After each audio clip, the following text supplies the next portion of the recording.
An ordinary bus ride transforms into an unforgettable life lesson when a group of reckless youngsters decides to confront the wrong person, a secretive veteran with a past they could never imagine in their wildest dreams.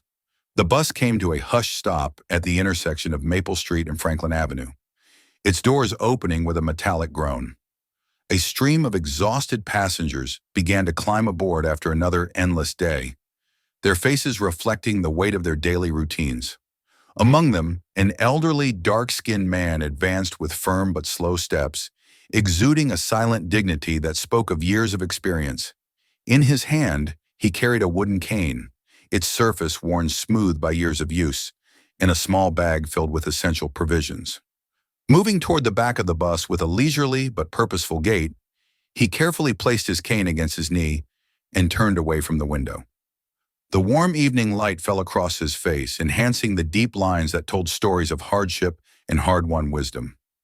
He settled in silence, his presence barely noticed by most of the passengers, only drawing the occasional curious glance from children or a polite smile from a stranger. The bus engine rumbled softly as it moved through the chaos of the city, its interior filled with a symphony of murmured conversations, shuffling footsteps, and the occasional ringing of a cell phone. The old man, however, remained serene, his unwavering gaze fixed on the world outside, as if his eyes held decades of untold stories. Not everyone, however, perceived the depth of his presence or understood the weight of his experience. That incomprehension would soon give way to an event no one aboard would ever forget.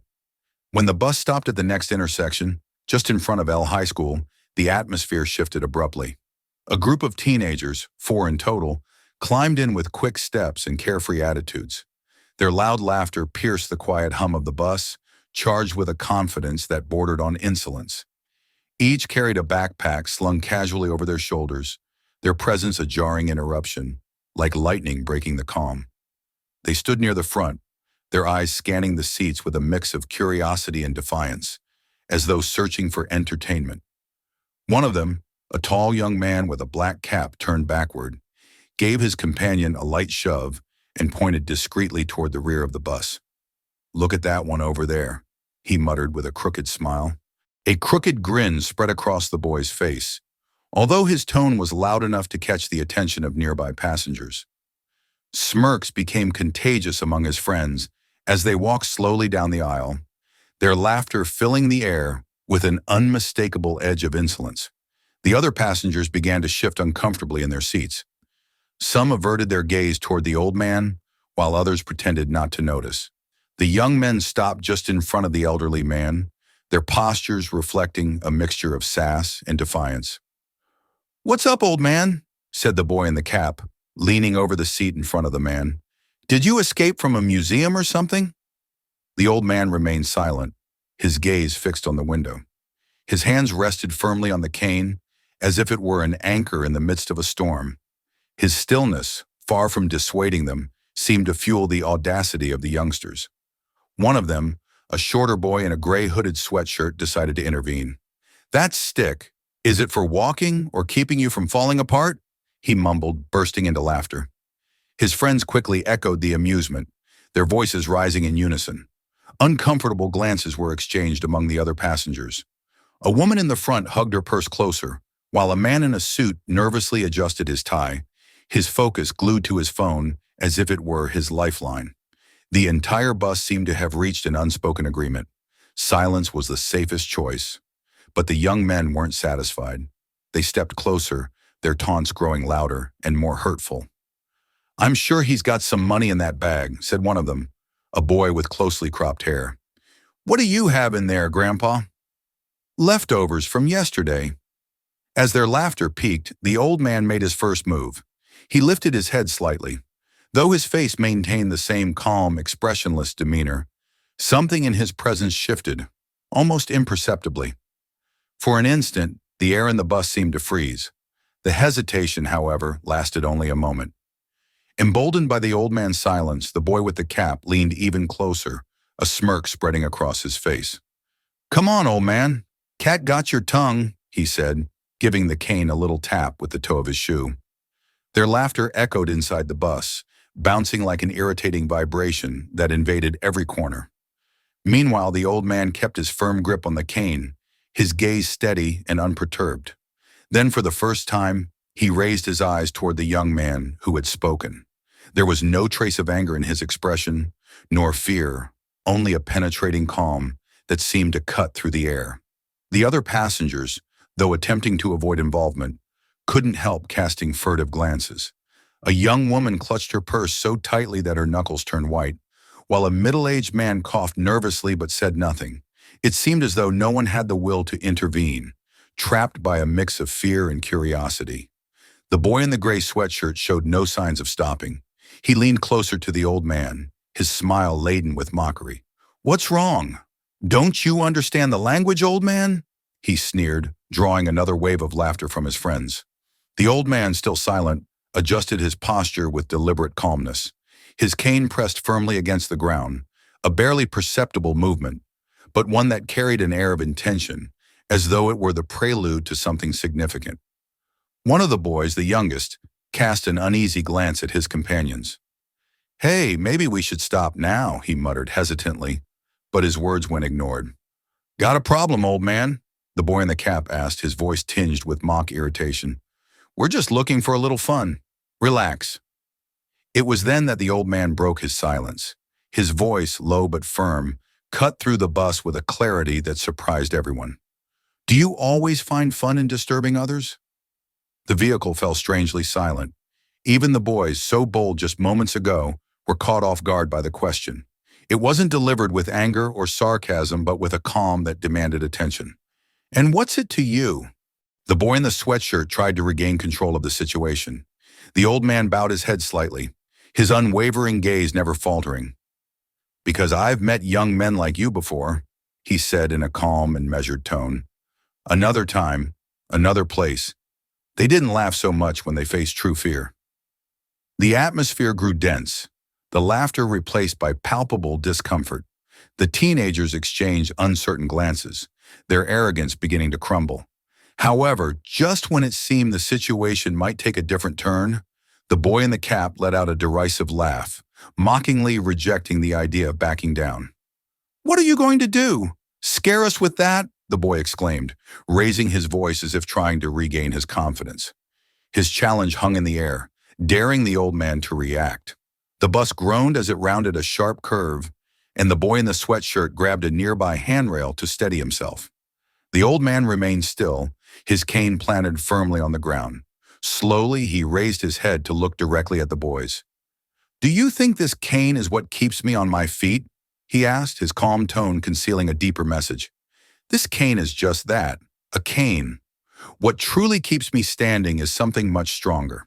The boy with the cap let out a nervous laugh, his tone no longer as confident as before. "Oh yeah? And what's that?" he asked defiantly, though his voice wavered. The old man inhaled deeply, his gaze sweeping over each of the teenagers. "When I was your age," he began, every word carrying the weight of a memory. He didn't need to shout. His presence carried something far heavier than his cane. "I carried a rifle through distant jungles on the other side of the world. I was 19, just a little older than you. Vietnam." The old man's words hung in the air, silencing the entire bus. Conversations among the passengers ceased, drowned out by the gravity of his tone. "In those days, we didn't have the luxury of jokes like yours," he continued, his voice steady and deep, steeped in experience. "We had to grow up all at once, faster than anyone should. Some of us never came back, and those who did—" He paused, his hand gripping the cane lightly. "Came back carrying more than the weight of our equipment. We carried scars, some visible but most hidden." The youngest of the group shifted uncomfortably, his gaze fixed on the floor. Even the boy in the sweatshirt lost his defiant attitude, his smile fading slowly. "Let me tell you something about fear," said the old man, leaning slightly forward. "It's not about taunting someone on a bus or facing off against a man with a cane. It's about hearing the creak of a branch behind you and not knowing if it's an enemy or a deadly trap. It's about seeing a friend fall next to you, knowing you can't stop to help."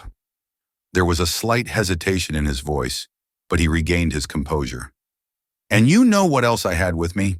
he added, fixing his gaze on the boy with the cap. "Discipline, respect, and the understanding that true strength doesn't lie in knocking others down, but in knowing when to stand firm and when to keep silent.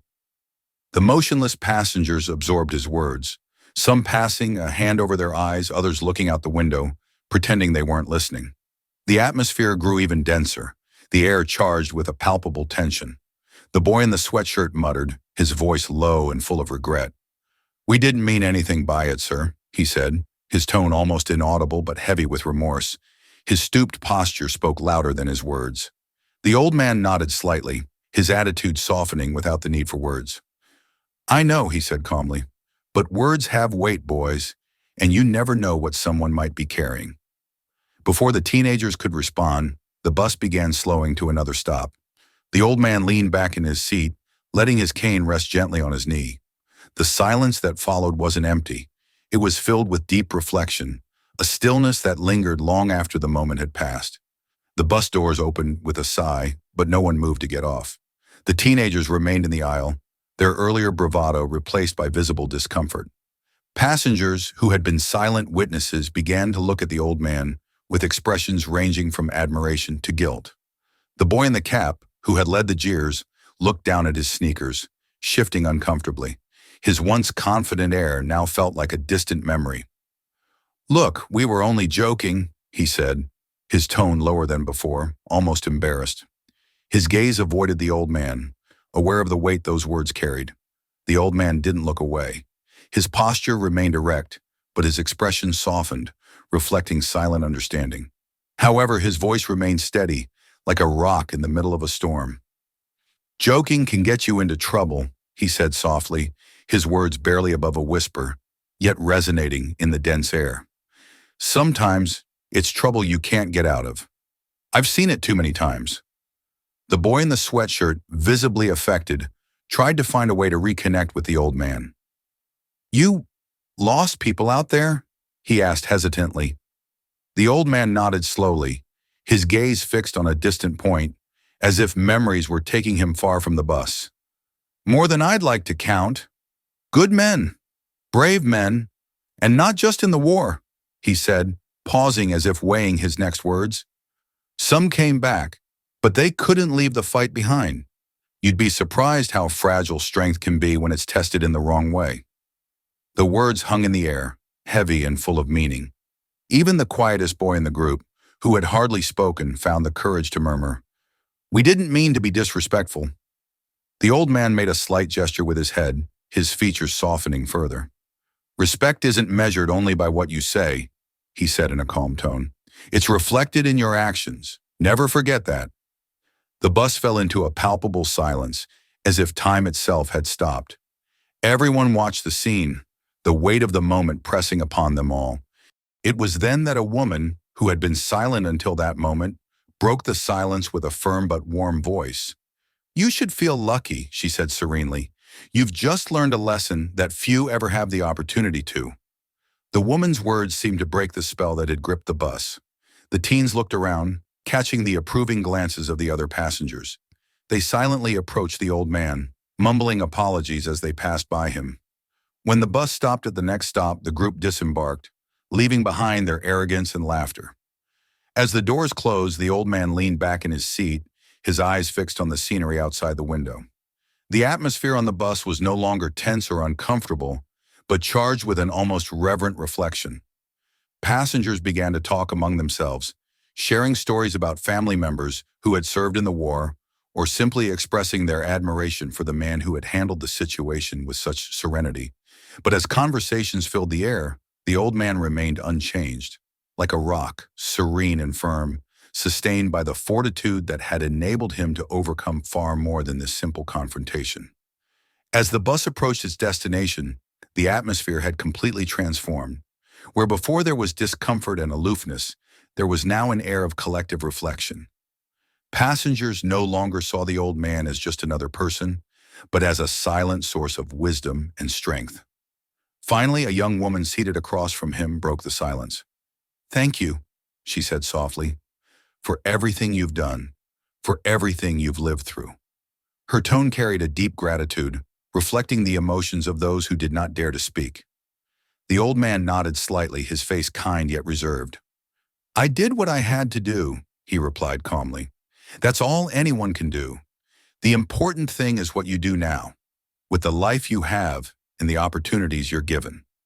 His words spread through the bus like a silent blanket, enveloping everyone and leaving them with a profound message. The young woman smiled shyly, then turned to look out the window, lost in thought. As the bus began to slow near the corner of Ashland Avenue, the old man rose from his seat, leaning firmly on his cane. Some passengers, as if instinctively aware of his intention, made room for him. He paused before stepping off, his gaze sweeping over the faces around him, as though he wanted to leave them with something more.